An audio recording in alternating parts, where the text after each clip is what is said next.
অনেকে আছে না, পড়তে গেলে কয় যে ভাই পড়া মাথায় ঢুকতেছে না, সহজ বুদ্ধি শিখাই দেই।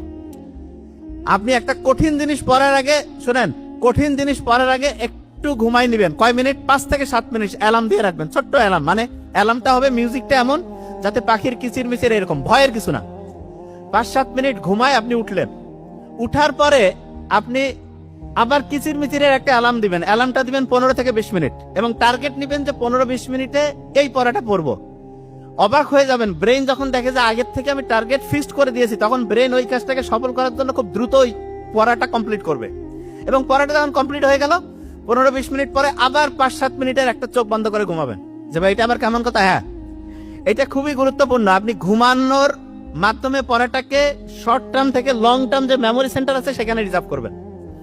যে কোনো গুরুত্বপূর্ণ পড়া পড়ার আগে একটু ঘুম, তারপরে একটু পড়লেন, তারপরে একটু ঘুম, এটা সবচেয়ে ইফেক্টিভ। পড়াটাকে স্যান্ডউইচের মতো একদম শর্ট টার্ম থেকে লং টার্ম মেমোরিতে রিজার্ভ করে ফেলে।